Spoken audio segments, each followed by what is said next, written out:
Christmas comes this time each year. It brings glad tidings and good cheer. Good little girls and boys want dolls and electric trains, but I just want zombies eating my brains. Some folks wish for peace on earth and goodwill to men. I think that's great, I just can't wait.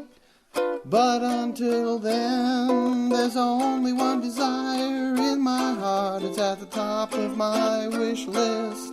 I want zombies eating my brains. I want zombies eating my brains. I want zombies eating my brains for Christmas.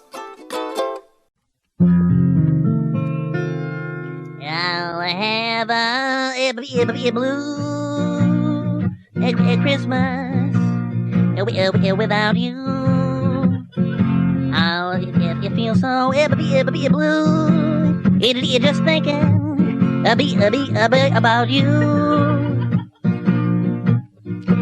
Decorations of red on a green Christmas tree. It won't be the same, dear, if you're not here with me. And when those blue snowflakes start falling, that's when those blue memories start calling. You'll be doing all right with your Christmas up right, but I'll ever be a blue Christmas.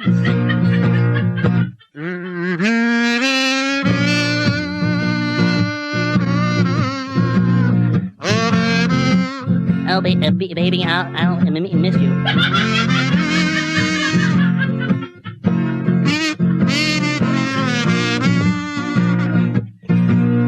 You'll be doing all right with your Christmas up white, but I'll ever be a blue Christmas.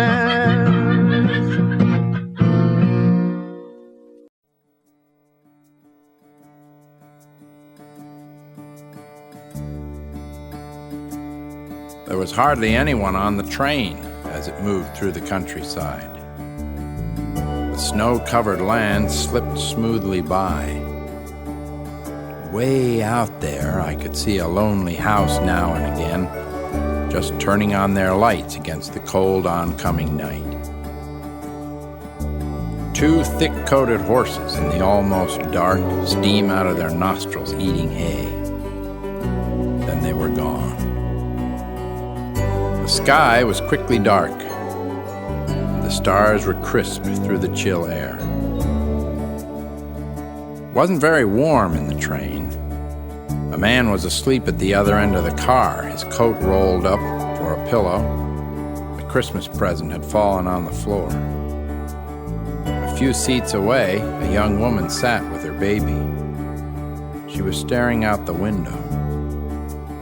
She saw me looking at her, reflected in the window, and she half smiled at my reflection. Then she stared beyond that, out into the cold, dark landscape that was slipping away. I turned and gazed back out my window. Then I heard a very soft, "Oh." And I turned and looked at the woman, and I saw her hug her baby to her, very closely and very intensely. Suddenly I felt very close and warm, and a door appeared in the back of my mind. I opened it, and light flooded in, and I heard my father say, "Brrr, brrr, it's cold outside. You can put those logs right on the fire." And as I stepped in, he shut the door behind me. I was standing in my living room. The Christmas tree was all lit up over by the front window. I heard laughter upstairs. My mother came through the swinging kitchen door, carrying a plate of red and green frosted cookies. And behind her came the smell of roasting turkey like a gauze that draped around my head, like the smell of earth that hangs out in the ocean and lets you know home is just over the horizon.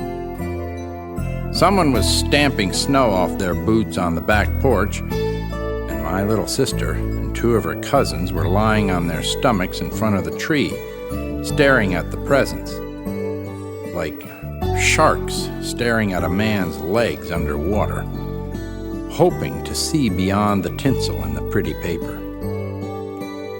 I put the logs down and took off my gloves to warm my frozen fingers. In the dining room, my grandma was scolding my grandpa about the best way for him to crack the walnuts that he was already cracking. He looked at me through the doorway, shrugged his shoulders, and continued shelling the walnuts.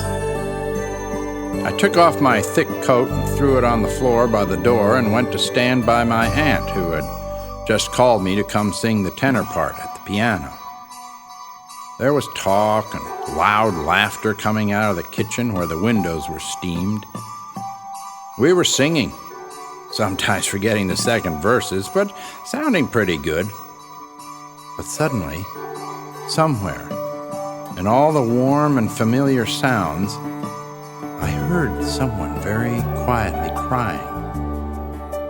I looked around trying to locate the person, and then my eyes landed on the young woman in the train, a few seats away, holding her baby. Her eyes with tears, hardly seeing the back of the seat in front of her. I got up and walked awkwardly up the aisle of the swaying car. I put my thick coat around her shoulders. Then I sat down beside her. I held her hand in both of mine, and we rode like that, not looking at each other, but looking straight ahead. And I heard her whisper under her breath, "Merry Christmas." And the train slipped away across the sleeping land into the dark and winter night.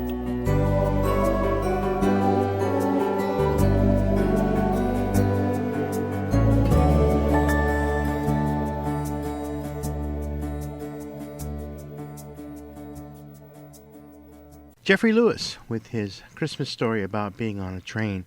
Before that, Porky's Blue Christmas, and we started off with Daddy Bone doing Zombies Eating My Brain for Christmas, which is available on a CD. You can contact him at daddybone.com to find out more about it.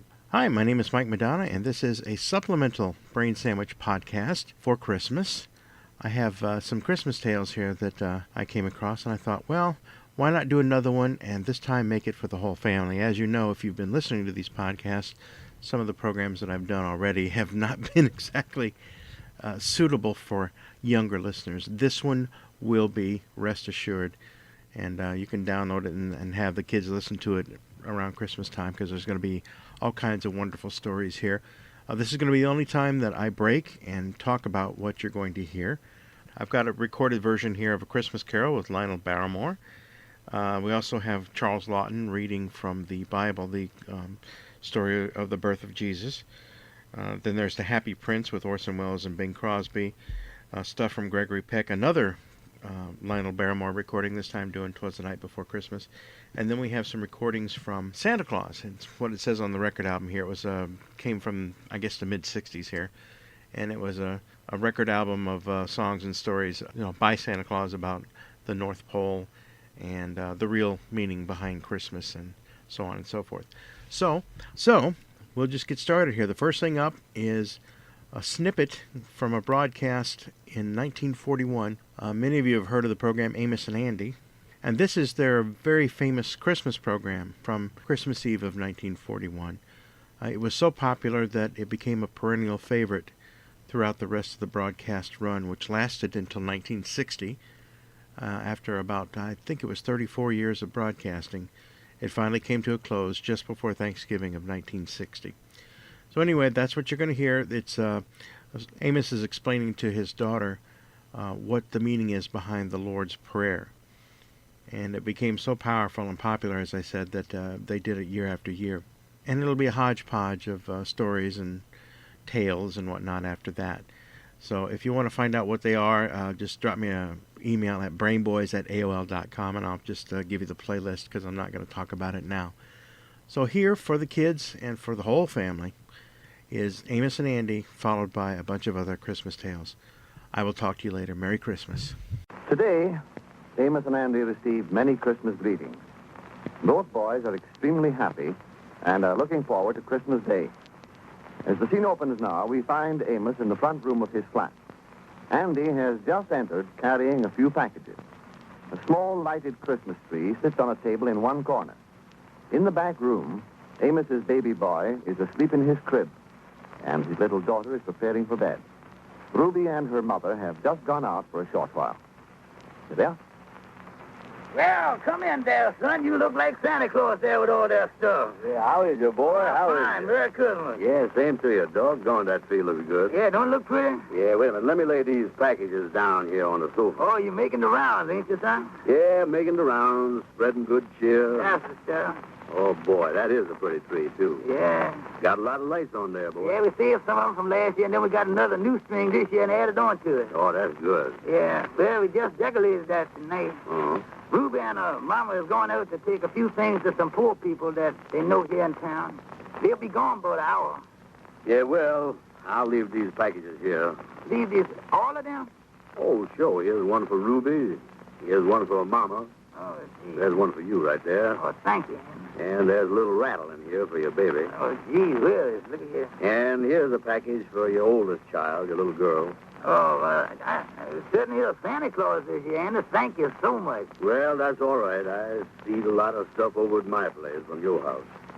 Yeah, well, just like I told you, Andy, it ain't much, but we wanted you to know that we love you and we are thinking about you. You know that.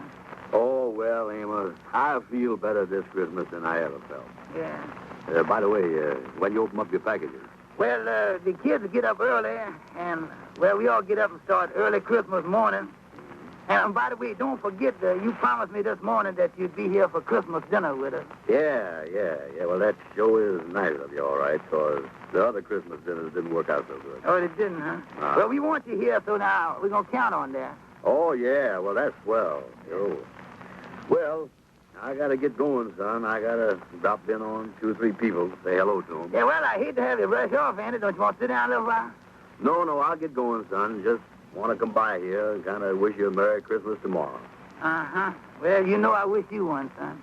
Yeah, by the way, you don't want to go with me now, do you? Drop in on some friends or something? Oh, no, Andy, I can't. I'm going on back now and see that the baby is covered up in the crib and say good night to Arbadella. You know, she wants to know all about Christmas. She can't wait till tomorrow. Yeah, well, that's great, son. Well, Merry Christmas again. Well, same to you, and thank you for the packages, Andy. You're welcome, Amos. You're welcome. So long. So long, son. Bring forth the royal diadem and crown him Lord of Lords. Well, honey, you was in bed, ain't you? Daddy, can I turn on the little radio for a minute before I go to sleep? Well, just for a minute or two, I'll snap it on for you. Say, we let it warm up a few seconds. We don't want to wake up baby, you know. That music never wakes him up, Daddy. Yeah, well, now, let me straighten your covers out a little bit here. Mm-hmm. You said your prayers? Oh, Mommy heard my prayers before she went out, Daddy. Oh, that's good, yeah. Glad of Paul that. Taylor Chorus continues with the Lord's Prayer. Yeah, well, now, you get under covers, honey. Daddy, could you get some Christmas music on the radio? My darling, this is the very best Christmas music you could get. This is the Lord's Prayer. I can say the Lord's Prayer with Mommy. She's been teaching it to me. Yeah, I know she is. What does the Lord's Prayer mean, Daddy? Well, it means an awful lot. And with the world like it is today, darling, it seems to have a bigger meaning than ever before. Well, what does the Lord's Prayer mean? The Lord's Prayer, well, darling, I'll try to explain it to you. Oh, will you, Daddy? Yeah, now you lay down and listen. The first line of the Lord's Prayer is this.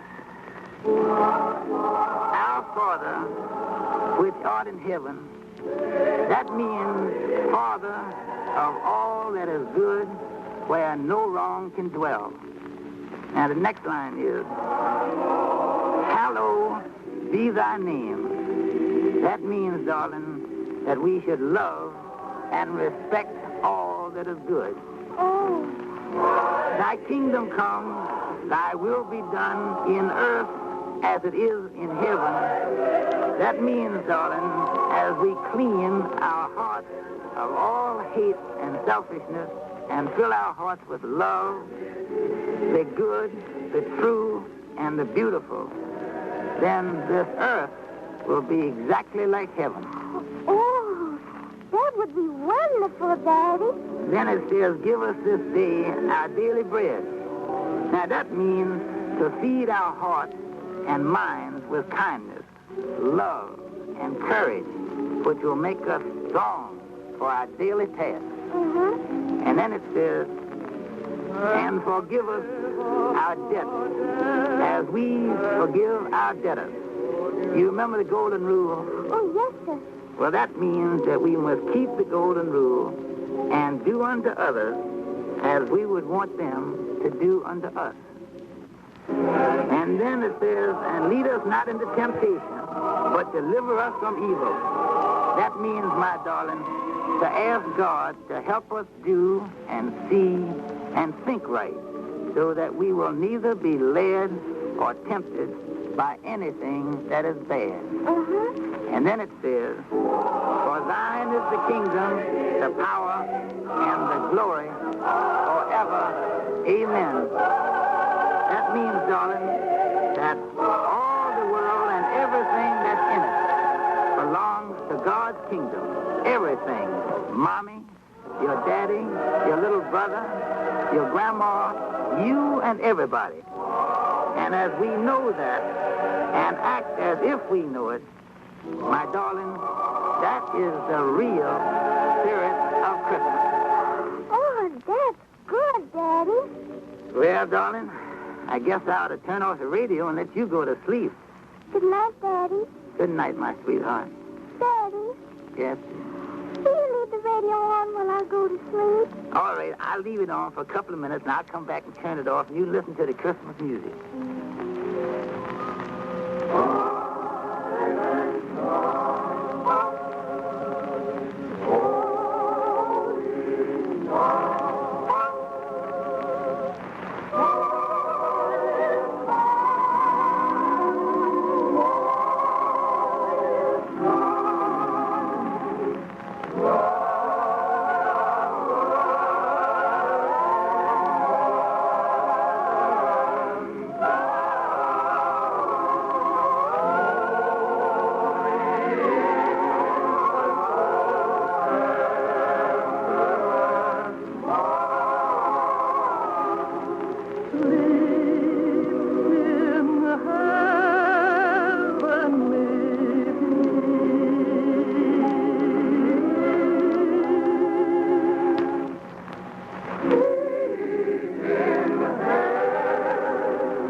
Christ the Savior is born.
And it came to pass in those days that there went out a decree from Caesar Augustus that all the world should be taxed. And all went to be taxed, everyone into his own city. And Joseph also went up from Galilee out of the city of Nazareth into Judea unto the city of David, which is called Bethlehem, because he was of the house and lineage of David, to be taxed, with Mary, his espoused wife, being great with child. And so it was that while they were there, the days were accomplished that she should be delivered. And she brought forth her firstborn son, and wrapped him in swaddling clothes, and laid him in a manger, because there was no room for them in the inn. And there were in the same country shepherds, abiding in the field, keeping watch over their flock by night. And lo, the angel of the Lord came upon them, and the glory of the Lord shone round about them, and they were sore afraid. And the angel said unto them, Fear not, for behold, I bring you good tidings of great joy, which shall be to all people. For unto you is born this day in the city of David a Savior, which is Christ the Lord. And this shall be a sign unto you. Ye shall find the babe wrapped in swaddling clothes, lying in a manger. And suddenly there was with the angel a multitude of the heavenly host, praising God, and saying, Glory to God in the highest, and on earth peace, goodwill toward men. And it came to pass, as the angels were gone away from them into heaven, the shepherds said one to another, Let us now go even unto Bethlehem, and see this thing which is come to pass, which the Lord hath made known unto us. And they came with haste, and found Mary and Joseph, and the babe lying in a manger. And when they had seen it, they made known abroad the saying which was told them concerning this child. And all they that heard it wondered at those things which were told them by the shepherds. But Mary kept all these things, and pondered them in her heart. And the shepherds returned, glorifying and praising God for all the things that they had heard and seen, as it was told unto them.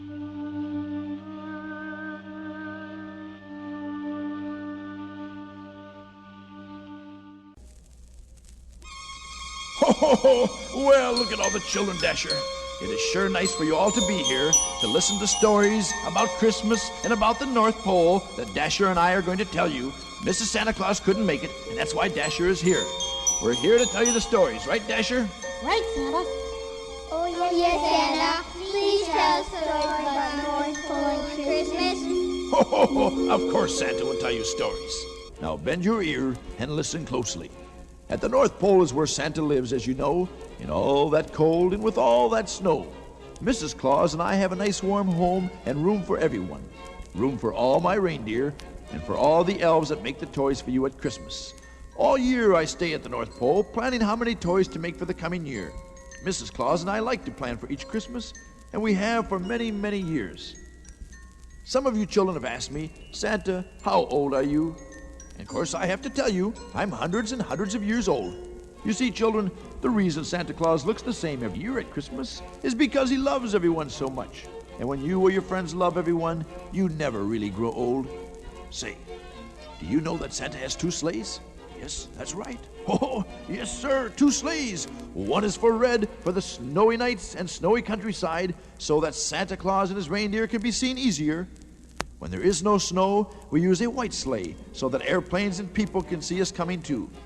Did you children know that Santa, my elves, my reindeer, and Mrs. Claus have a Christmas party? Ho, ho, ho, ho! Yes, sir! We all exchange something with each other.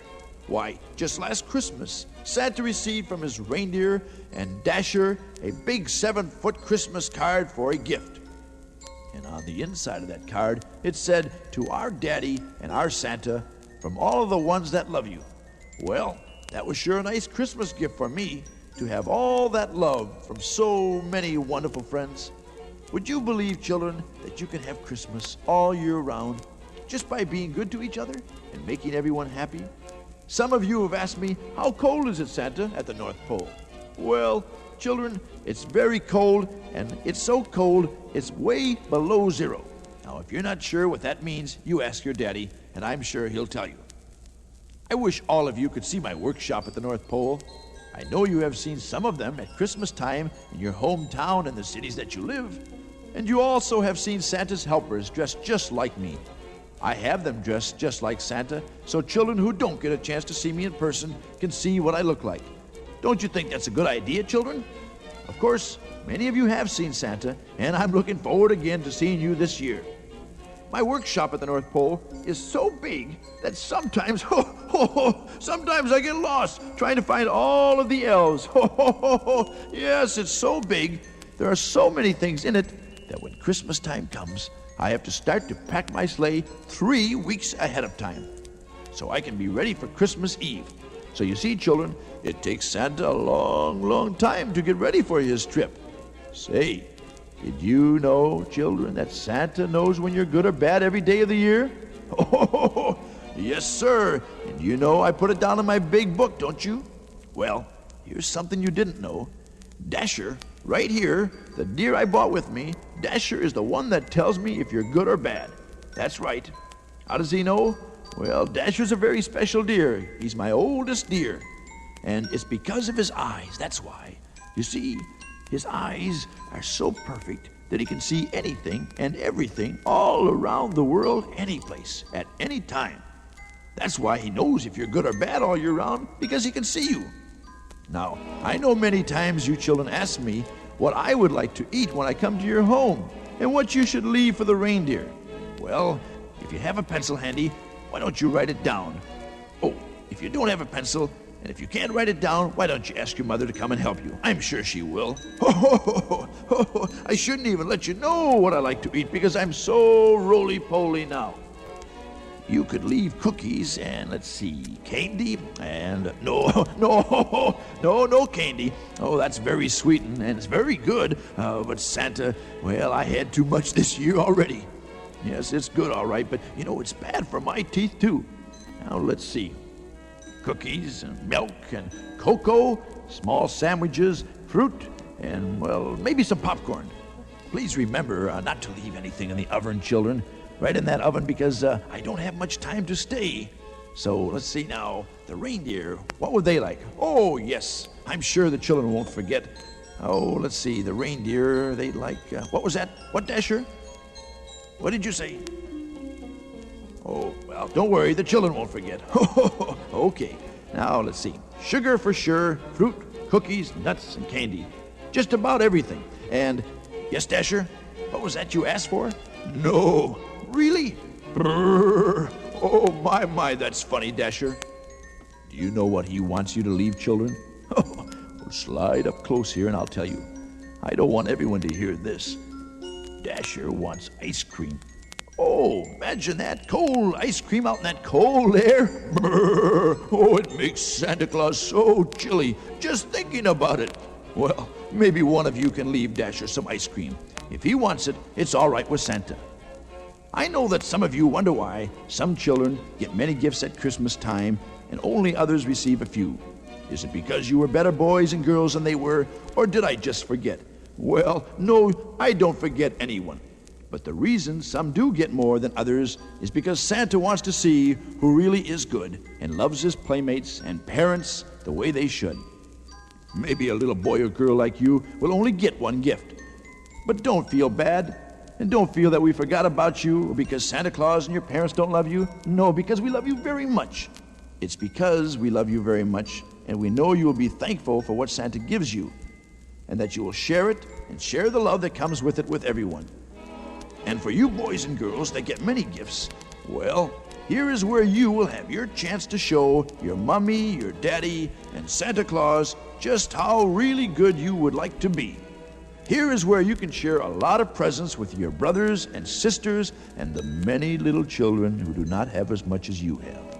This is when I know when little boys or girls say, "I love you, Santa," if they really do love me. Because, my dear children, if you love someone like your parents, your brothers, and your sisters, and friends, and playmates, all you have to do is to let them know it by telling it to them, and by sharing the things that you have with them. And when you do this, I know that you do love Santa Claus. And now, children, if you just stay quiet for a few minutes, I would like to tell you a story about a small boy and the love for his donkey. And don't go away.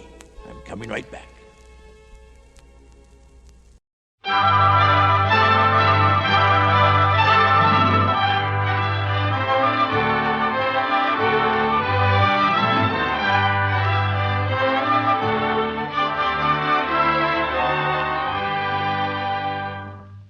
Once there was a dreadful old man named Ebenezer Scrooge. Oh, he was a squeezing, wrenching, grasping, clutching old sinner.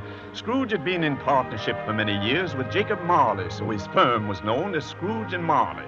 But Marley had been dead for 7 years. Yes, Marley was dead as a doornail. And old Scrooge lived alone and disliked everybody. He had a clerk in his office named Bob Cratchit, and he only paid the poor fellow, who had a wife and 4 children, a wage that scarcely fed them. The meager office that Cratchit sat in was like a cold, dismal little cell. When Cratchit stopped to warm his hands over the burnt-out coal, Scrooge looked up over his glasses and said, "Cratchit, get on with your work." "Well, you see, sir, my fire is almost out and my hands are numb. I need another bit of coal to keep warm, sir." "How many times have I told you I won't have you burning up my coal as if it were rubbish?" "But, sir..." "Back to your work." "Yes, sir." It was Christmas Eve, and into the office of Scrooge and Marley popped Scrooge's nephew, Fred. "A Merry Christmas, Uncle. God save you." Humbug. "Christmas a humbug, Uncle? You don't mean that, I'm sure." "I do. Merry Christmas. What right have you to be merry? You're poor enough." "Oh, come now, what right have you to be dismal? You're rich enough." Humbug. "Oh, don't be cross, Uncle." "What else can I be when I live in such a world of fools as this? What's Christmas time to you but a time for paying bills without money? A time for finding yourself a year older, not an hour richer. If I could work my will, every idiot who goes about with Merry Christmas on his lips would be boiled with his own pudding and buried with a stick of holly through his heart." "Oh, Uncle." "Keep Christmas in your own way and let me keep it in mine." "But you don't keep it." "Well, let me leave it alone, then. Much good may it do you. Much good it ever has done you." "But, Uncle, Christmas is the only time I know of in the long calendar of the year when men and women seem by one consent to open their hearts freely. And therefore, Uncle, although it has never put a scrap of gold or silver in my pocket, I believe that it has done me good and will do me good.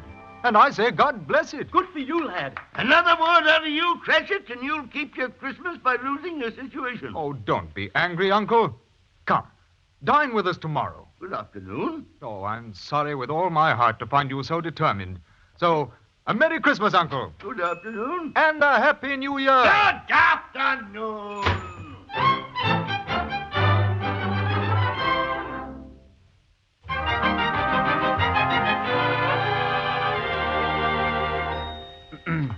Well, sir, it's... It's what? It's shutting up time, sir. Yes. And, sir, I was wondering whether you would allow me the day off. That is, if it's convenient, sir. It's not convenient, and it's not fair. If I were to stop half a crown for it, you'd think yourself very ill-used, wouldn't you? And yet you don't think me ill-used when I pay a day's wages for no work. But it's Christmas only once a year, sir. Christmas. Nothing but a poor excuse to pick a man's pocket every December the 25th. And you a clerk with 15 shillings a week and a wife and family talking about a Merry Christmas. Blech. May I have tomorrow off, sir? I suppose you must. But be here all the earlier the next morning. I will, sir. I will indeed, sir. Thank you, sir. Late that evening, Scrooge left his dreary office and went home to his dismal chambers, chambers once occupied by his dear partner, Marley. It was dark, and when he reached the house, he was amazed to notice that the knocker on the door was... I could have sworn that was Marley's face in the knocker. Ah, pooh, rubbish, nothing to it. So up the stairs he went as boldly as he could and entered his dark, gloomy rooms. Darkness was cheap, and so he liked it, the old miser. Inside his rooms, everything appeared as it should be. Nobody under the table? Nobody under the sofa? Nobody in the closet? And nobody in his dressing gown, which was hanging up in a suspicious attitude against the wall. Quite satisfied, he locked the door, took off his coat, put on his dressing jacket and his pointed nightcap, and sat down before the fire to take his meager gruel. As he sat looking at the low fire, he suddenly realized that every tile about the grate had on it a copy of old Marley's face, staring at him. Humbug. Humbug! Don't believe it. Rubbish. Scrooge walked across the room. After several turns, he sat down again. He threw his head back in the chair. There was an old bell high up in the rooms, and it began to ring, while a noise downstairs made him start. What's that? Who's there? Who is it? Who is it? Suddenly, right through the wall, and then, behold, inside the room, Scrooge saw before his very eyes. Marley! What do you want with me? Much. Who are you? In life, I was your partner, Jacob Marley. Don't you believe me? I don't. What evidence would you have of my reality beyond that of your own senses? Oh, because the little thing affects the senses? A slight disorder of the stomach makes them cheats. You may be an undigested bit of beef, or a blot of mustard, a crumb of cheese, a fragment of an underdone potato. There's more gravy than grave about you, whatever you are. Oh, mercy! Dreadful apparition, why do you trouble me? Man of the worldly mind, do you believe in me or not? Oh, I do. I must. But why do spirits walk the earth? And why do they come to me? It is required of every man that the spirit within him should walk abroad among his fellow men, and travel far and wide and do good. And if that spirit goes not forth in life, it is condemned to do so after death. Oh! No, please don't do that. You're shackled. Tell me why. I wear the chain I forged in life. I made it link by link and yard by yard. Is its pattern strange to you? Jacob Marley, tell me more. Speak comfort to me, Jacob. I've none to give, Ebenezer Scrooge. In life, my spirit never roved beyond the narrow limits of our changing whole, and weary journeys lie before me. Hear me, my time is nearly gone. I will. But don't be hard on me, Jacob. I'm here tonight to warn you that you've yet a chance and hope of escaping my fate, Ebenezer. You always were a good friend to me. Thank you. Hear what I say. You will be haunted by 3 spirits. Without their visit, you cannot hope to shun the path I tread. Expect the first tomorrow when the bell tolls 1. Expect the second on the next night at the same hour. The third upon the next night when the last stroke of 12 has ceased to vibrate. Look to see me no more, and remember what has passed between us.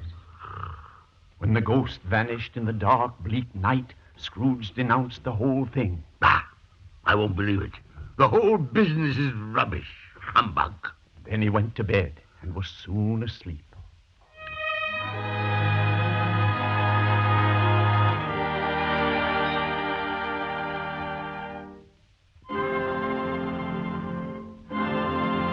When Scrooge awoke, it was still dark. The chimes of a neighboring church had just struck 12. 12 o'clock? Why, it was past 2 when I went to bed. That clock's wrong. An icicle must have got into the works. 12. It isn't possible I could have slept through the whole day and far into another night. It isn't possible anything's happened to the sun, and it's 12 noon. He scrambled out of bed and groped his way to the window. All he could make out was that it was still very foggy and extremely cold. So back to bed he went and thought and thought and thought. He said he'd be here when the bell tolled 1. When the bell tolled one. Humbug. 1 o'clock. The hour itself and nothing else. I knew it. Suddenly a light flashed up in the room, and the first of the promised spirit visitors stood before him. Are you the spirit whose coming was foretold me? I am. Who and what are you? I am the ghost of Christmas past. Long past? No, your past. Well, what brings you here? Your welfare. Oh, I'm much obliged for keeping an old man from his sleep. Your reclamation, then. Take heed. Rise and walk with me. But I'm mortal, and I'm liable to fall. There, but a touch of my hand. There. And you shall be upheld in more than this. As the words were spoken, they passed through the wall of the room. The city had vanished entirely. They stood upon an open country road with fields on either side. Do you know where you are? Good heavens. I was raised in this place. I was a boy here. Ah, you recollect the way. I could walk in blindfold. Strange you had forgotten it for so many years. Lead on, spirit. I'll follow. Come. Do you see that schoolhouse? Do you remember? Yes. Of course you do. You see, the school is not quite deserted, even though it is Christmas Eve. A solitary child, neglected by his friends, is left there still. Do you know who that boy is? Of course I do. It's me. It's my own lost boyhood. My poor forgotten self as I used to be. Poor lonely boy. I wish... Wish what? Nothing. It's too late now. Too late for what? Nothing. Last night a boy was singing a Christmas carol at my door. I should have liked to have given him something, that's all. Come, let us see another Christmas.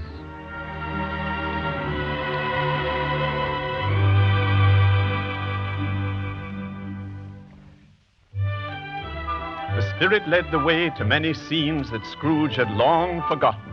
He was shown some happy Christmases of long ago when he was a youth. And best of all, the Spirit took him to the warehouse where he had been an apprentice. Scrooge peeped in, and when he saw an old gentleman in a Welsh wig sitting at a high desk, he cried out, "Why, it's old Fezziwig! Bless his heart, it's old Fezziwig alive again!" And there's Dick Wilkins.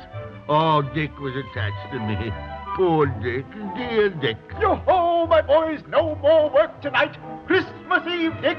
Christmas, Ebenezer, let's have the shutters up. Quicker than you can say Jack Robinson, Mr. Fezziwig. As good as done. The floor swept and watered. Yes, sir. And the lamps stripped. Yes, sir. And the fuel on the fire. Yes, sir. Hilly ho, and let's clear away and let's have lots of room. Hilly ho, Dick. Get up, Ebenezer. Yes, sir. Yes, sir. In came a fiddler with a music book. In came Mrs. Fezziwig, one vast, substantial smile. In came all the young men and women employed in the business. In they all came, one after another.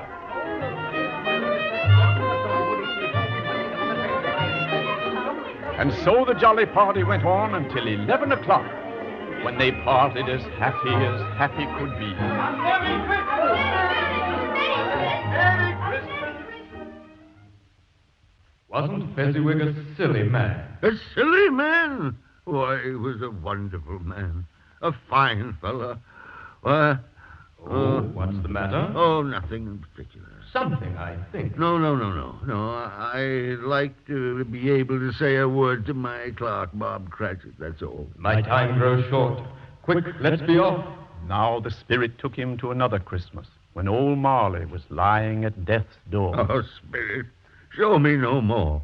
Conduct me home. Why do you delight in torturing me? One shadow more. No more. No, I don't want to see it.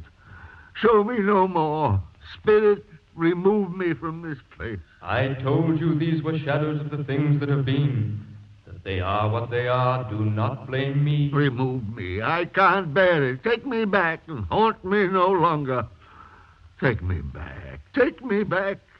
There's no saying what else the Spirit of Christmas Past would have shown him had Scrooge not managed to get hold of the extinguisher which the Spirit had been carrying. By pressing this down, Scrooge put out the light of the spirit like a snuffed candle. Then he reeled into bed and sank into a heavy sleep.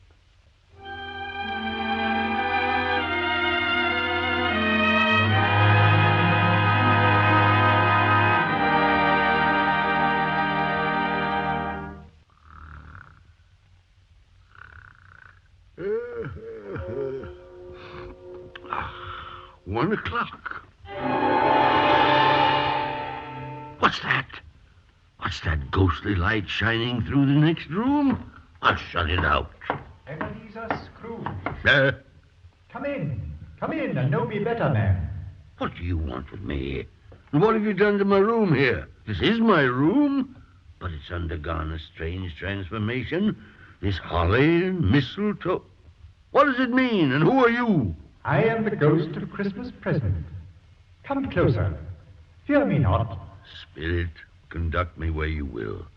Tonight, if you have aught to teach me, let me profit by it. Touch my robe. Gladly. Now, what do you see? I see bright-colored lights, gaiety, children on sleds playing in the snow. Do you see that house over there? The one with the Christmas wreath on the door? Of course. It's the humble home of my clerk, Bob Cratchit. He's carrying Tiny Tim, his little son. See the boy's little crutch and his helpless limbs. How tenderly his father holds him. Let's go closer. A Merry Christmas to us all, my dear. A Merry Christmas to us all. Merry Christmas. God bless us, everyone. That was Tiny Tim. See how close he sits to his father's side. And look, he's holding Tiny Tim's withered little hands in his. He fears of losing the lad. Tell me, Spirit, if Tiny Tim will live. I see a vacant seat in the poor chimney corner, and a crutch without an owner. If these shadows remain unaltered by the future, the child will die. Oh, no, kind Spirit. Say he'll live. Say he'll live. But the spirit whirled him on to many homes and places, showing him misery and want as well as happiness. Then the spirit vanished, and a new and different figure appeared. It came slowly and silently toward him. It was shrouded in a deep black garment, which left nothing of it visible save one outstretched hand. This was the third and last of his ghostly visitors. Scrooge braced himself and said, Yes, I know. You're the ghost of Christmas yet to come. I fear you more than any specter I've seen. But I know your purpose is to do me good. I'm prepared to bear you company. Lead on, spirits, lead on.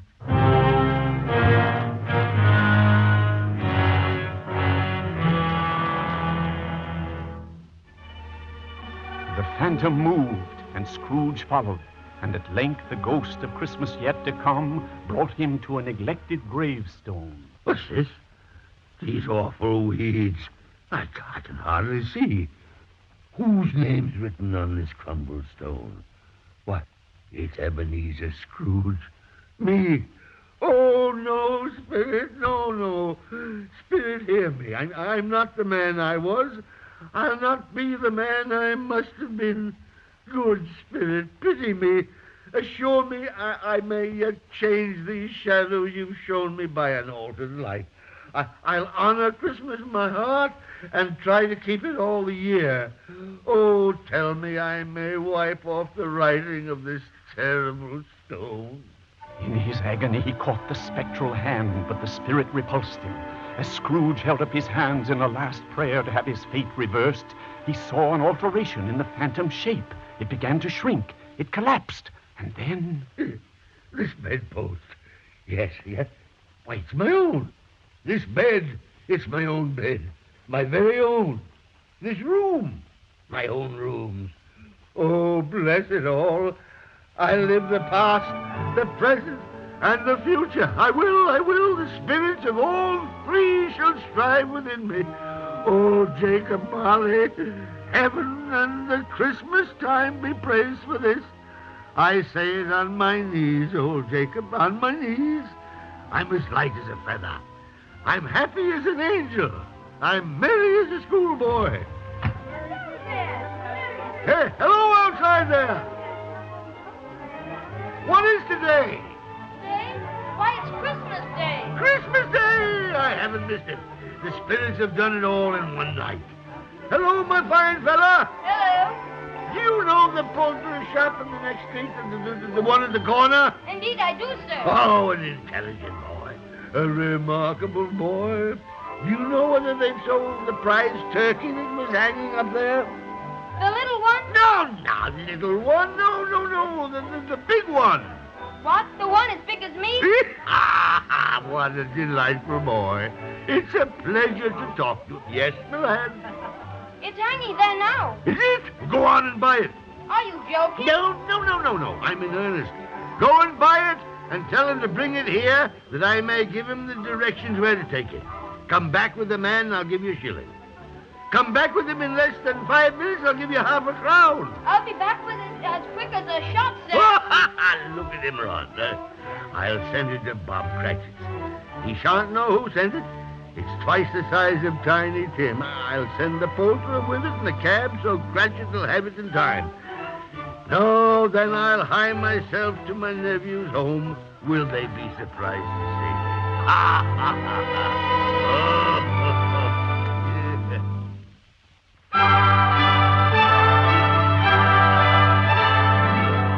Dressed in his best, Scrooge at last got into the streets.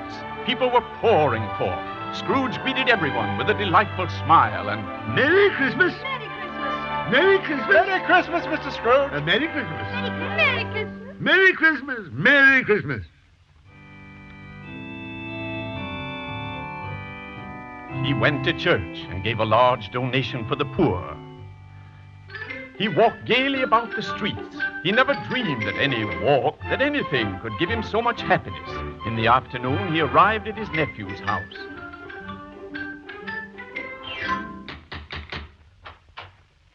What can I do for you, sir?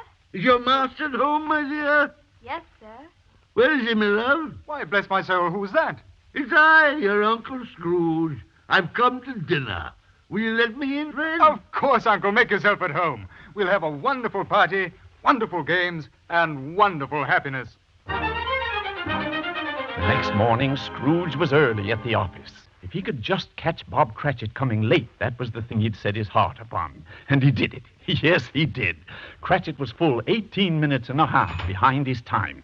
Scrooge sat with his door wide open that he might see him coming.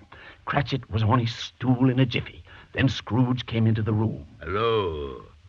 What do you mean by coming here this time of day? I'm very sorry, sir. I am behind my time. Yes, indeed you are. Oh, it's only once a year, sir. It shall not be repeated. I was making rather merry yesterday, sir. Now, I'll tell you what, my friend. I'm not going to stand this sort of thing any longer. And therefore, I'm about to raise your salary. Oh. A Merry Christmas, Bob. Oh, a Merry Christmas to you, A sir. Merrier Christmas, Bob, my good fellow, than I've given you for many a year. I'll endeavor to assist your struggling family. Oh, sir. Make up the fires, my boy, and buy another scuttle of coal before you dot another I, Bob Cratchit. Yes, sir. Scrooge was better than his word. He did it all and more. And to Tiny Tim, who did not die, he was the second father.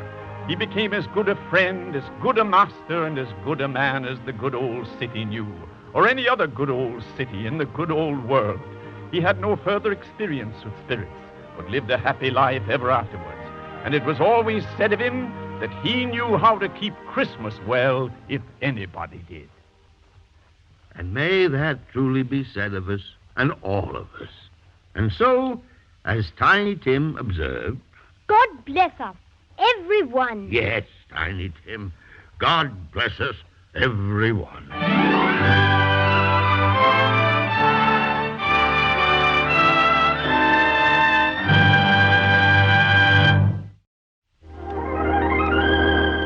The night before Christmas, when all through the house not a creature was stirring, not even a mouse. The stockings were hung by the chimney with care, in hopes that St. Nicholas soon would be there.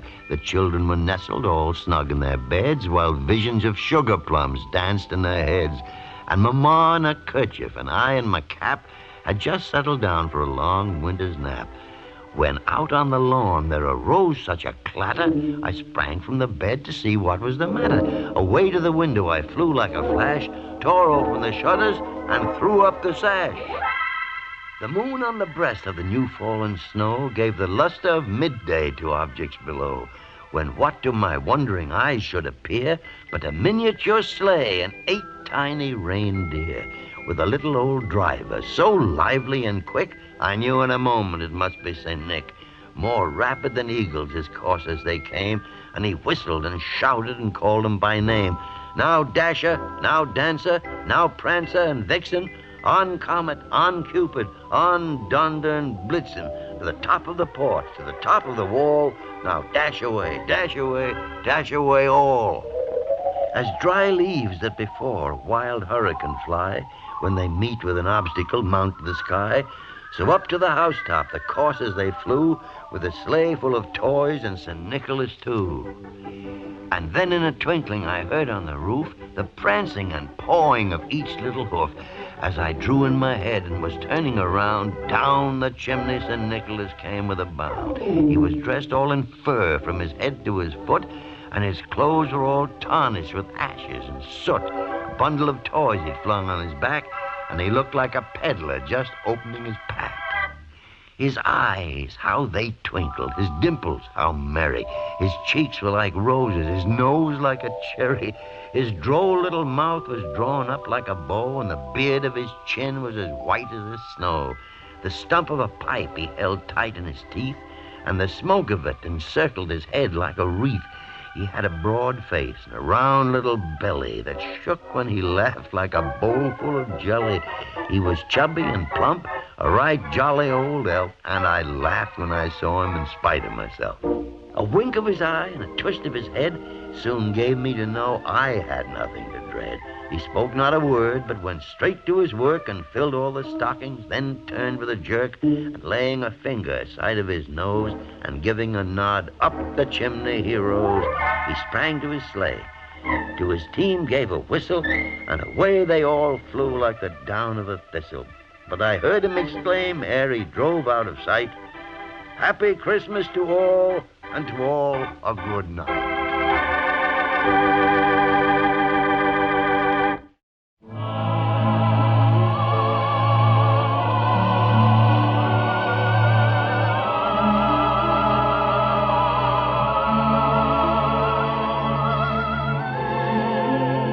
This story is as old as Christmas, and yet it's neither remembered nor told except by the tongueless ones, the water, the wind, the rain, and the snow, by the grasses, the trees, the rocks, and the earth. They've told the story for almost 2,000 Christmases past.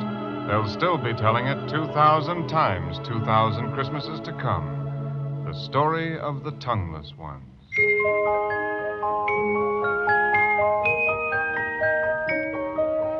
Whenever someone looked in his direction and bellowed, "Ayu," he came running because he was eager to please. But Ayu wasn't his name. No one knew from whence he came, or when, or why. He may have been a forlorn and useless bit of jetsam from one of the caravans that were forever appearing and disappearing like mirages, with camel bells clanking and drivers howling for right-of-way through the narrow and crowded roadways of Bethlehem. He might have been 8, or he could have been 9. A childish collection of angles and knobs with an animated pipe stem on each corner for an arm or a leg. His clothing was a rat's nest of tattered rags, and his bobbing head was perched on his scrawny little neck like a fledgling heron on one leg. And yet there was something appealing in his dark eyes, something about his cherub's mouth that unlocked the heart and made passers-by stop and ask his name. But when Ayu tried to answer, the inquirer always hurried off. He'd been amused or shocked to learn that the child had some affliction that made him dumb. And from out his cherub's mouth, instead of words, would come a horrible deformity of sound. A scourging, piercing, ear-scraping babble of howls and braying gibberish. Yes, Ayu was without the gift of speech. And at night, in the stable of the inn where he made his bed, he would think of all the beautiful magic words he'd like to say. Just suppose a miracle should take place during the night. And tomorrow morning he could walk over to that stall and say, Good morning, Mr. Cow. "Oh, wonderful. Hello, Mr. Sheep. Oh, magnificent morning." He could say anything and everything that he wanted to say. Or he could even tell the innkeeper that his name wasn't A.U. Why, that wasn't a name. It was only a careless way of shouting, "Hey, you." Hey, you. My name isn't A.U. Hey, don't you hear me? Hey, you. My name's Ezekiel.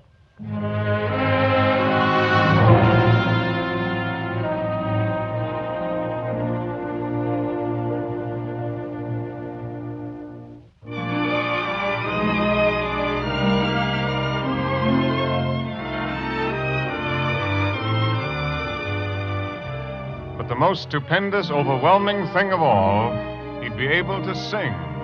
Sing with every word and note so sweet and clear and perfect that everyone in Bethlehem would stand rock still to listen. He'd be able to sing with the other children when they played their games. Hop on the right foot, hop on the left foot, hop on to Jericho to buy back then. Yes, and he'd be able to sing right along with the foreign music maker, the one with the lyre and the tame bear, who walked the roadways and sang for coins. Oh, a Babylon maiden will hasten the hours with kisses of honey and cinnamon flowers. And at night at the inn, when the innkeeper and his guests were overflowing with wine and song, he'd never need to hide. Why, he could stand right by the fire and listen, because he could sing much better than anyone there. Oh, fill the bowl up to the brim. Let memory blend with wine. And so each night, before A.U. closed his eyes, he said a prayer for the gift of speech and song, and faithfully promised, if God saw fit to grant these great blessings, that he would always speak words that were kind, gentle, and reverent, and he would always sing songs that were beautiful, joyful, and harmonious. Then he burrowed deeper in the hay, warm and content in his belief that in the morning, when the rising sun reached through the doorway and woke him up, he would open his eyes, and then he'd open his mouth,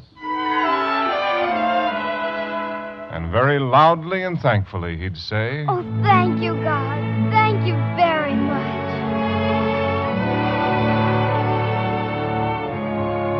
But morning after morning, God disappointed him. And when months of mornings had vanished into Egypt, A.U. knew he would always be as voiceless as a tumblebug, as a wood tick, as a worm.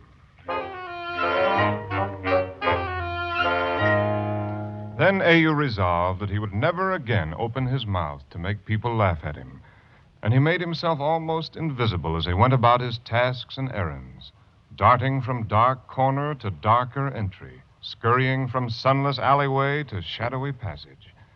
Then, when his work at the inn was done, he would trudge out of Bethlehem and wander the fields and hills. Travelers sometimes wondered when they saw his lonely little figure against the sky, and none of them could know that he wasn't lonely anymore. Why, he couldn't be lonely among friends.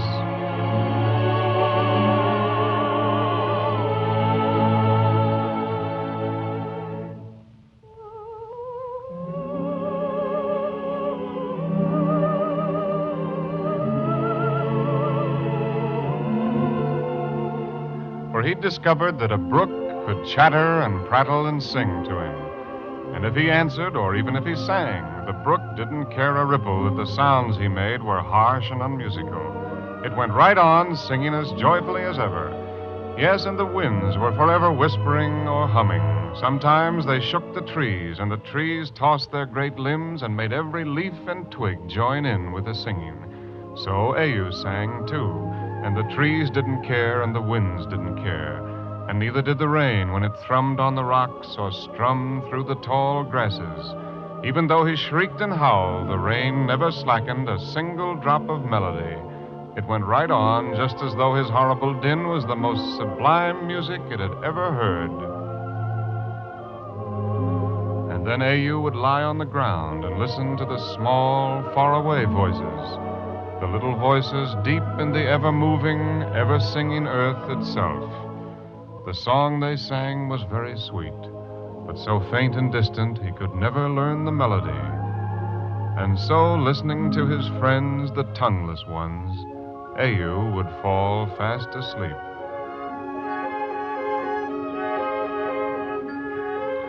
And in the days that followed, he was a little scarecrow stuffed with happiness.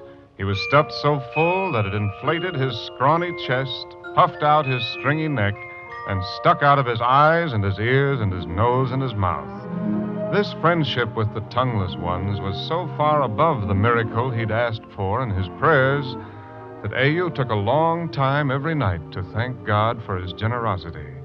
He thanked him so meticulously and particularly and abundantly that his small fingers developed a cramp, and on each round, knobby knee was a round, knobby callus.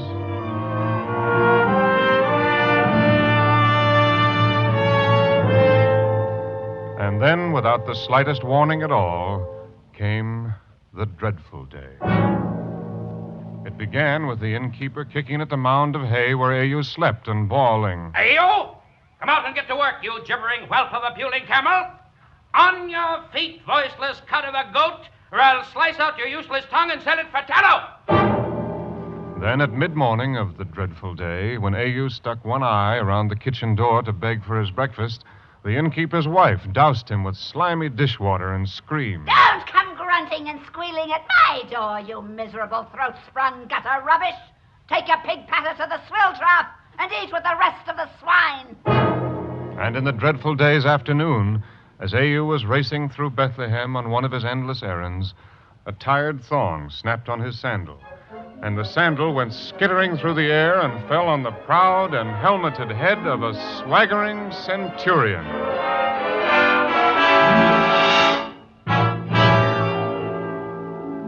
The centurion plucked A.U. out of the crowd by his rags and held him at arm's length, demanding his name. When A.U. tried to answer, but only squeaked and squawked, the centurion shook him and bellowed, Look at me, you voiceless offshoot of a dribble-mouthed alley rat. If ever again you foul my eyes, I'll send you to Rome to feed the emperor's lions. And during the rest of the dreadful day's afternoon, no matter how fast A.U. ran, the story of his affliction and humiliation was always a street, an alley, or even a doorway ahead of him. He seemed to run through a forest of pointing fingers that threatened to pin him to a wall. Following hot on his heels raced a swarm of children who hooted and sang at him. Empty mouth, what is the matter? Camel bell without a clapper. Empty mouth, what is the matter? Camel bell without a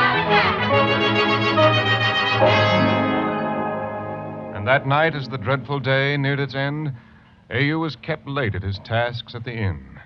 Anyone could believe that half the known world had journeyed to Bethlehem, and the inn's great beams appeared to quiver with the clamor of wine-loosened tongues and the clangor of bawdry laughter. A.U.'s tired, trembling legs carried him about with staggering armloads of steaming bowls and slopping mugs. Feet tripped him up, hands slapped his ears to ringing, and knees jolted his aching ribs. The one who discovered and recognized A.U. was a huge mountain of a man whose eyes rolled like quicksilver in their beds of jellied fat. One hairy paw brushed a crumb of stew from his beard, while the other fastened on A.U.'s hair and lifted him to the tabletop. Then he brayed to the listening ears. Hark ye, my friends. Behold what I've captured for your examination. Its mother was a whooping mudsucker. Its father a low-born maggot. And this is what came oozing out of the egg that was left to hatch in the dung heap. Oh, but you must not laugh, my friends. A centurion made it chirp today. And it has a wondrous golden voice that almost breaks the heart while angels weep in ecstasy. Tell me, would you like to hear it sing? You hear, slime of the muck heap? Will you sing, or shall I slit your tongue like a crow so you can speak like a human? Sing! Sing, I tell you! Sing!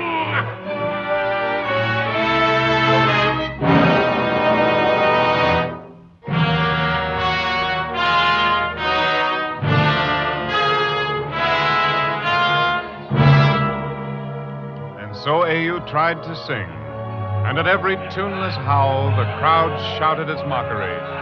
At every unmelodious screech, it roared its derision.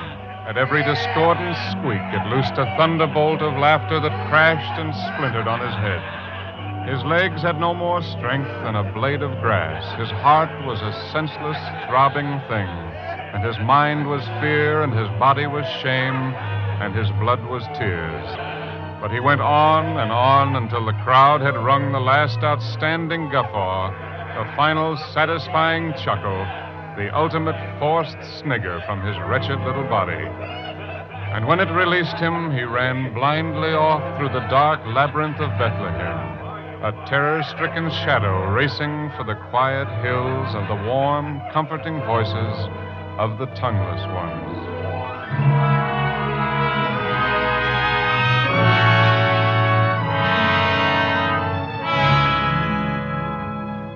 But tonight there were no voices for A.U. to hear. Even though he held his breath, he could hear no sound from the tongueless ones. The brook was silent, the winds were mute, the grasses still, and every tree and limb and twig and leaf was motionless and quiet.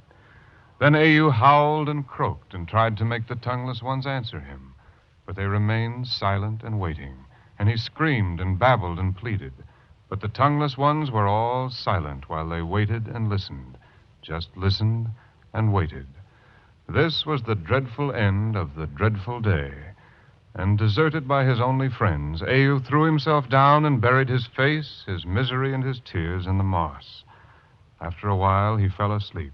And as he slept, a great white star rose through the silence of the night to stand and shine its clear, bright light on Bethlehem.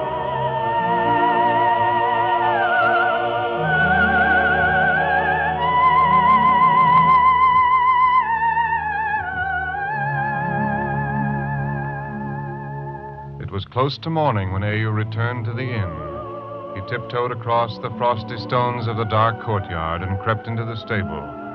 For a moment, his fear held him motionless, for the stable was bathed with a bright, glowing radiance that flowed like molten sunlight over a man and a woman and the manger where a child was cradled. Neither the man nor the woman appeared surprised to see A.U.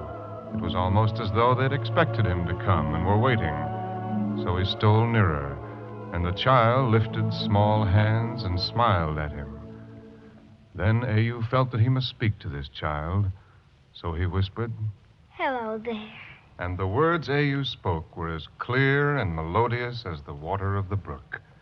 Then he said, Hello, child. and the words that came from A.U.'s lips were as sweet as the winds, as perfect as each raindrop, and as soft as the long, flowing grasses.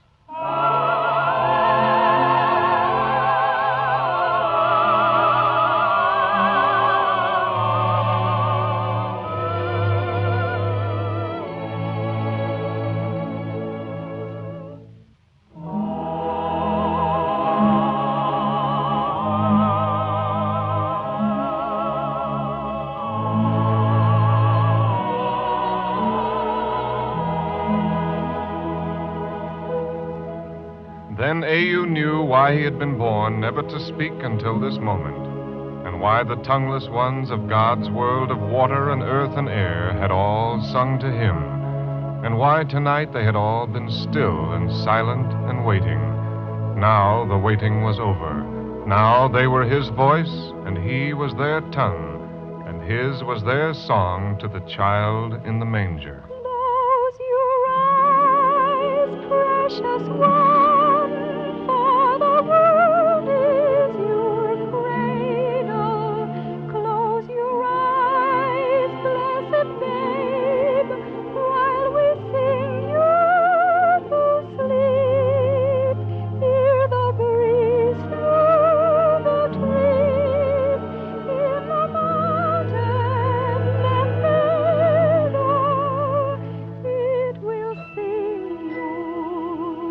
To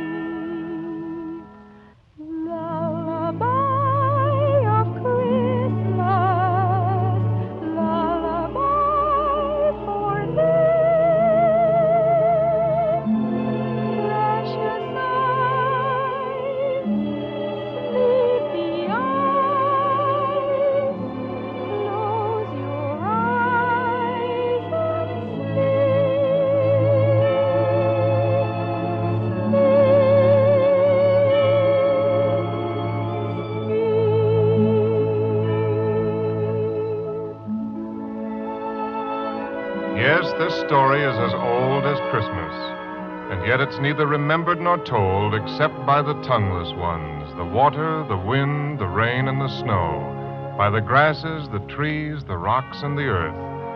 This Christmas they will tell their story again, as they've told it for almost 2,000 Christmases past. The few ears that hear will wonder at the strange, childlike quality in the voices of all the storytellers. But that's so very easy to understand. It's the bright, joyful, exultant tone of the boy who sang for them one early morning, one Christmas morning in Bethlehem.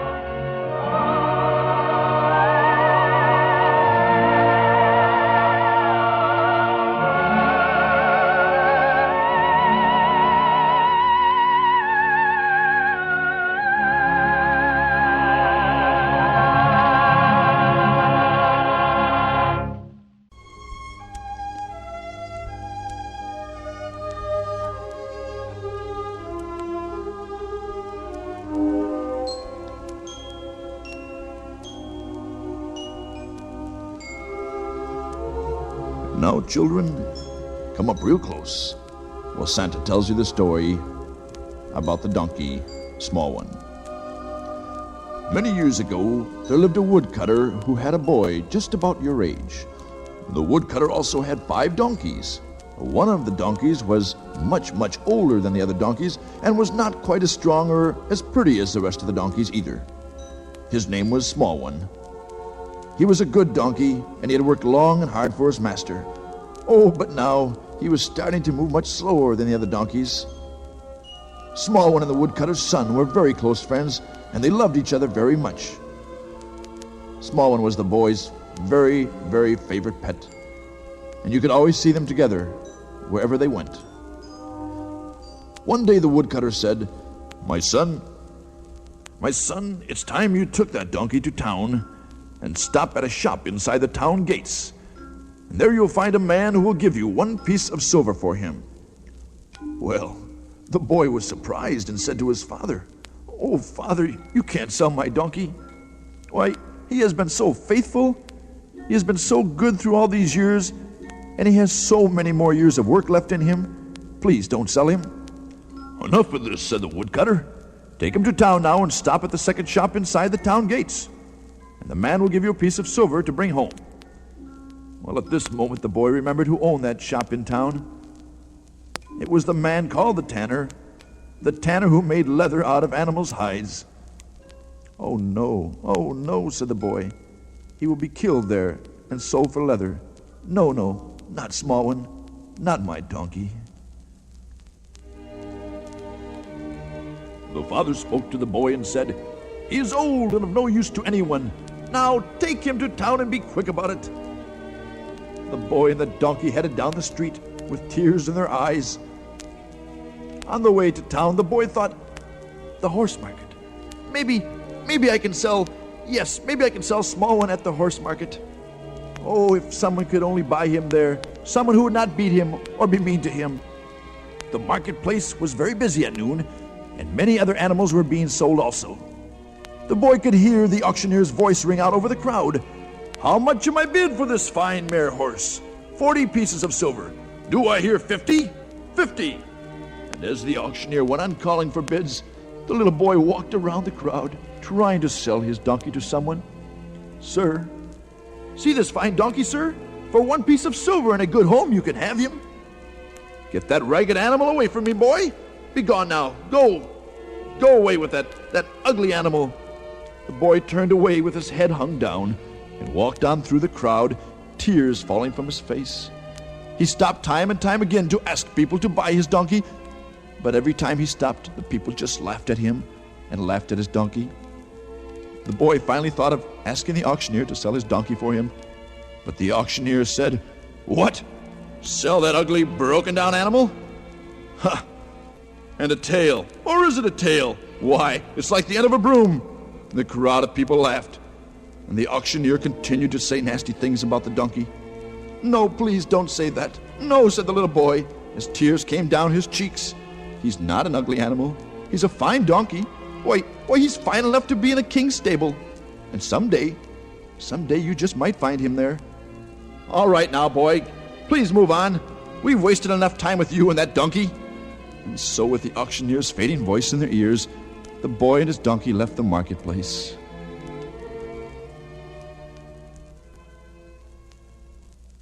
The day had gone by quickly, and he had to have the piece of silver for his father. It was close to sundown when the boy and Smallwin stood outside the tanner's door. The boy's hand caressed the drooping ear and patted the worn coat for the last time. Then, just as he lifted the latch of the tanner's door, a voice spoke to him from the street. "My son, my son." Yes, the boy turned hopefully. "Yes, sir."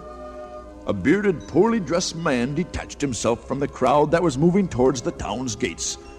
"My son, tell me, are you the owner of this small donkey?" Yes, sir. Yes, I am. I have a long journey to make, and my wife is not well. I have a great need of a strong, gentle animal to carry her safely. Oh, sir, Smallwin is very strong, and very trustworthy too, sir. Oh, yes, I can believe that. Would you be good enough to sell him to me? Oh, yes, sir. The boy's heart sang at the miracle. Yes, sir, yes, sir. The price is but one piece of silver. The man was looking at Smallwin's drooping ear. Is that too much, sir? Too much? No, that isn't too much. The man smiled down at him. Why, that's very reasonable for such a beautiful animal. The boy was almost overcome by this unexpected appreciation of Smallwin. His happiness at having saved Smallwin's life was now lost in the dreadful pain of losing him. Goodbye, Smallwin. Goodbye, and be faithful to your new master, Smallwin. The man helped a woman up onto Smallwin's back, and as the boy's eyes met hers, it seemed to him that, yes, there was a bright, radiant glow, and it was shining about her head. As the man led Smallwin out of the town's gates, the voice of the guard called out a sharp command. "Wait. One moment, traveler." Yes, soldier. Don't you know the gates of the city close at sundown? By all rights, I should make you remain here, this night. However, the guard shrugged his shoulders and said, "What is your name?" "My name is Joseph."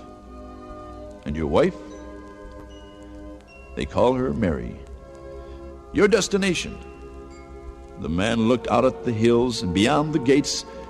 "Why, we journeyed to Bethlehem." "Pass, traveler." And so Joseph and Mary and Smallwin passed through the town's gates, and the donkey's hooves rang sharply on the stones of the road, and the sound was very much like music. Goodbye, Smallwin, and be gentle and sure of foot. Be gentle and carry her safe to Bethlehem. Safe to Bethlehem, Smallwin.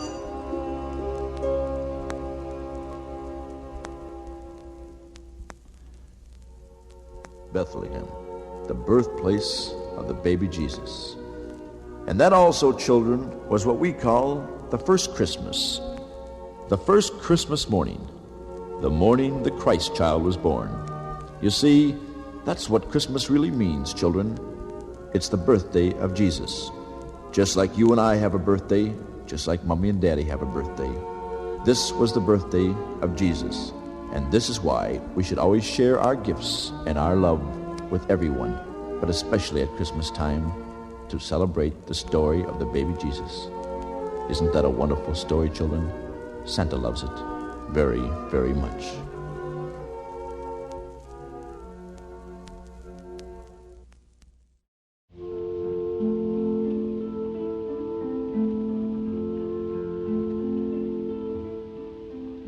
High above the city, on a tall column, stood the statue of the Happy Prince. He was gilded all over with thin leaves of fine gold. For eyes he had 2 bright sapphires, and a large ruby glowed on his sword hilt. He was very much admired indeed. One night, there flew over the city a little swallow on his way south to the pyramids in Egypt. He stopped when he saw the statue on the tall column. I will put up here for the night. It is a fine position with plenty of fresh air. I have a golden bedroom. Just as the swallow prepared to go to sleep, a large drop of water fell on him. What a curious thing. There's not a single cloud in the sky, and yet it's raining. The climate here in the north is really dreadful. Then another drop fell. What is the use of a statue if it cannot keep the rain off? I must look for a good chimney pot. But before he had opened his wings, a third drop fell, and he looked up and saw, what did he see? The eyes of the happy prince were filled with tears, and tears were running down his golden cheeks. Who are you? I am the happy prince. Why are you weeping then? When I was alive and had a human heart, I did not know what tears were. My courtiers called me the happy prince, and happy indeed I was, if pleasure be happiness. Now that I am dead, I am up here so high I can see all the ugliness and all the misery of my city, and though my heart is made of lead, yet I cannot choose but weep. What? Is he not solid gold? The swallow said this to himself. He was too polite to make any personal remarks out loud. Far away in a little street, there is a poor house. One of the windows is open, and through it I can see a woman seated at a table. Her face is thin and worn, and she has coarse red hands, all pricked by the needle, for she is a seamstress. She is embroidering passion flowers on a satin gown for the loveliest of the Queen's maids of honor to wear at the next court ball. In a bed in the corner of the room, her little boy is lying ill. He has a fever and is asking for oranges. His mother has nothing to give him but river water, so he's crying. Swallow, little swallow, will you not bring her the ruby out of my sword hilt? My feet are fastened to this pedestal, and I cannot move. I am waited for in Egypt. My friends are flying up and down the Nile and talking to the large lotus flowers. Swallow, little swallow, will you not stay with me for one night and be my messenger? The boy is so thirsty, and the mother is so sad. It is very cold here, but I will stay with you for one night and be your messenger. Thank you, little swallow.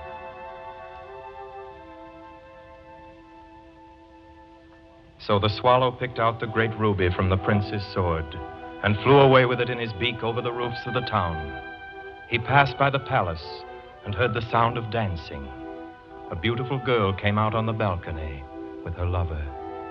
How wonderful the stars are, and how wonderful is the power of love.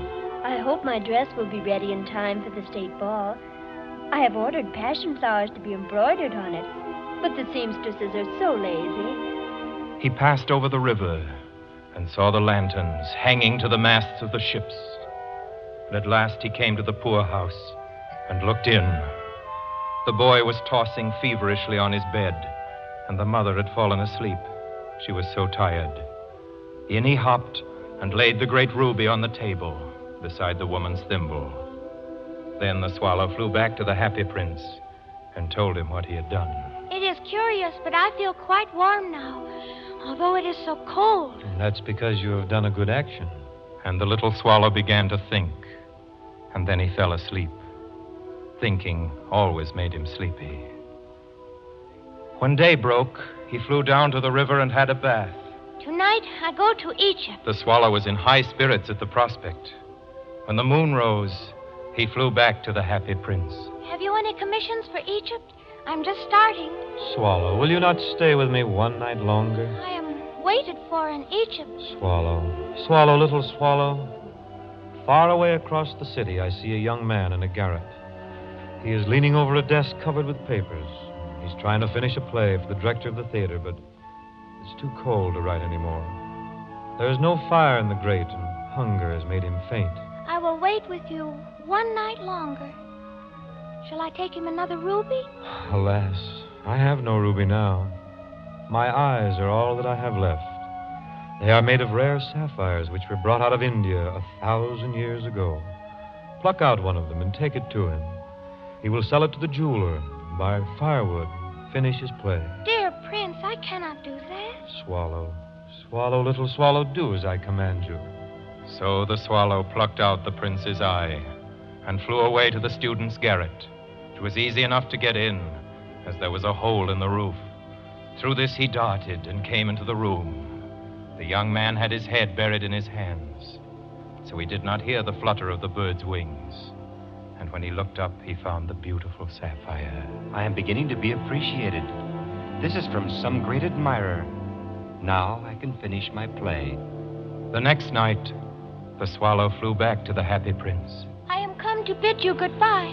Swallow, swallow, little swallow, will you not stay with me one night longer? It is winter, and the chill snow will soon be here.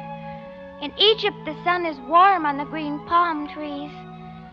My companions are building a nest in the temple of Baalbek. In the square below, there stands a little match girl. She has let her matches fall in the gutter, and they are all spoiled.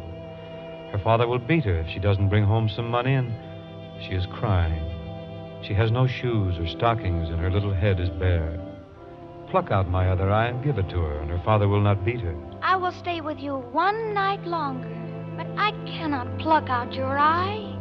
You will be quite blind then. Swallow, swallow, little swallow, do as I command you. So the swallow plucked the prince's other eye and darted down with it. He swooped past the match girl and slipped the jewel into the palm of her hand. Then the swallow came back to the prince. You are blind now, so I will stay with you always. No, little swallow, you must go away to Egypt. I will stay with you always. And he slept at the prince's feet. All the next day he sat on the prince's shoulder and told him stories of what he had seen in strange lands. He told him of the red ibises who stand in long rows on the banks of the Nile and catch goldfish in their beaks, of the Sphinx, who is as old as the world itself and lives in the desert and knows everything, of the king of the mountains of the moon, who worships a large crystal, of the great green snake that sleeps in a palm tree and has 20 priests to feed it with honey cakes, and of the pygmies who sail over a big lake on large, flat leaves and are always at war with the butterflies. Dear little swallow, you tell me of marvelous things, but more marvelous than anything is the suffering of men and women. There is no mystery so great as misery. Fly over my city, little swallow, and tell me what you see there. So the swallow flew over the great city and saw the rich making merry in their beautiful houses, while the beggars were sitting at the gates. He flew into dark lanes and saw the white faces of starving children, looking out listlessly at the black streets. Then he flew back and told the prince what he had seen. I am covered with fine gold. You must take it off leaf by leaf and give it to the poor. Leaf after leaf of the fine gold the swallow picked off, until the happy prince looked quite dull and gray.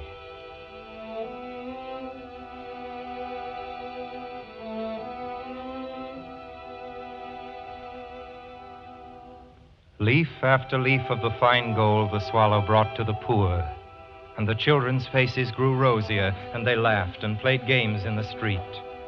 Then the snow came, and after the snow came the frost. The streets looked as if they were made of silver, they were so bright and glistening.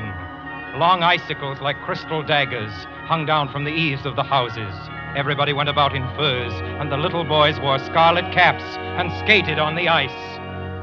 The poor little swallow grew colder and colder, but he would not leave the prince. He loved him too well.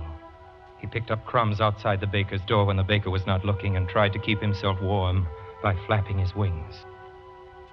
But at last he knew that he was going to die. He had just enough strength to fly up to the prince's shoulder once more. Goodbye, dear prince. Will you let me kiss your hand? I'm glad that you are going to Egypt at last, little swallow. You have stayed too long here. It is not to Egypt that I'm going. I'm going to the house of death. Death is the brother of sleep, is he not? And he kissed the happy prince on the lips and fell down dead at his feet. At that moment, a curious crack sounded inside the statue, as if something had broken. The fact is that the leaden heart had snapped right in two. It certainly was a dreadfully hard frost. Early the next morning, the mayor was walking in the square below in company with the town councilors. As they passed the column, he looked up at the statue. Dear me, how shabby the Happy Prince looks. And here is actually a dead bird at his feet. We must really issue a proclamation that birds are not to be allowed to die here. So they pulled down the statue of the Happy Prince and melted it in a furnace. We must have another statue, of course. And it shall be a statue of myself. Of myself. Of myself. Of myself! Said each of the town councilors, and they quarreled. When I last heard of them, they were quarreling still. What a strange thing, said the overseer of the workmen at the foundry. This broken lead heart will not melt in the furnace. We must throw it away. So they threw it on a dust heap, where the dead swallow was also lying. Bring me the two most precious things in the city, said God to one of his angels. And the angel brought him the leaden heart and the dead bird. You have rightly chosen, said God. For in my garden of paradise, this little bird shall sing forevermore. And in my city of gold, the Happy Prince shall praise me.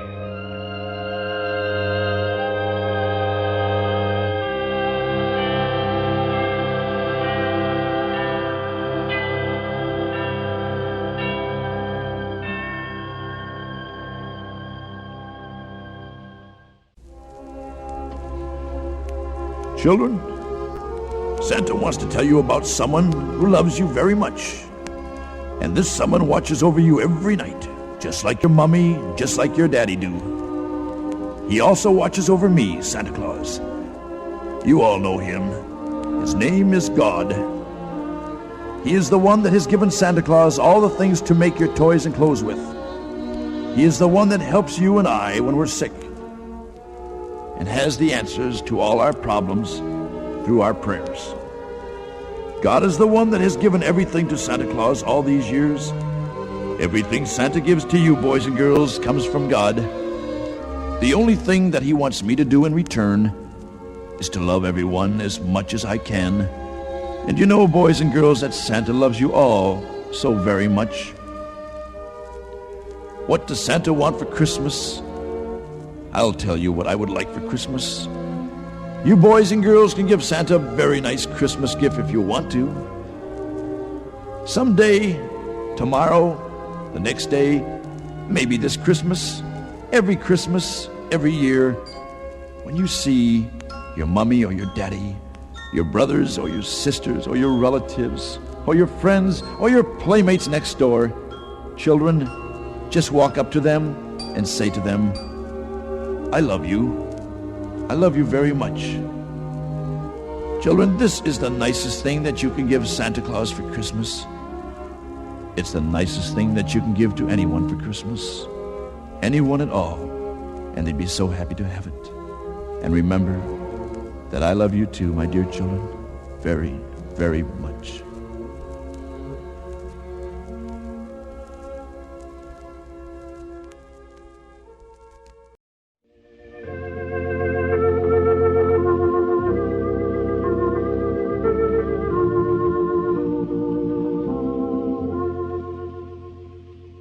The sun will soon be rising on the morning of another day, the first day of the new year. What can I wish that this day, this year may bring? Nothing that shall make the world or others poorer. Nothing at the expense of other men, but just those few things which in their coming do not stop with me, but touch me rather as they pass and gather strength. A few friends who understand me, and yet remain my friends. A work to do which has real value, without which the world would feel the poorer. A return for such work small enough not to tax unduly anyone who pays. I wish this new year to bring me a mind unafraid to travel, even though the trail be not blazed. A heart that understands, and in understanding, better able to help you carry your load in life. May I understand the meaning of the tears that sometimes dim your eyes. May I never be the cause of that deep hurt that I've seen in your eyes. May the new year bring a sight of the eternal hills and the unresting sea, and of something beautiful the hand of man has made. Bring me also, and this is important, a sense of humor and of power to laugh. A little leisure with nothing to do but spin my dreams when the day is done, and evening descends and cloaks us in her robes of deep velvet. I wish those who are away a speedy and safe return, and for those that return not, the reward they sought in the house of our Father. I ask also for a few moments of quiet meditation and the knowledge of the presence of God. May I never be the cause of one tear to fall, one heart to ache, one friend to lose. I ask for the patience to wait for the coming of these things, with the wisdom to know them when they come. And that is my New Year's wish for you.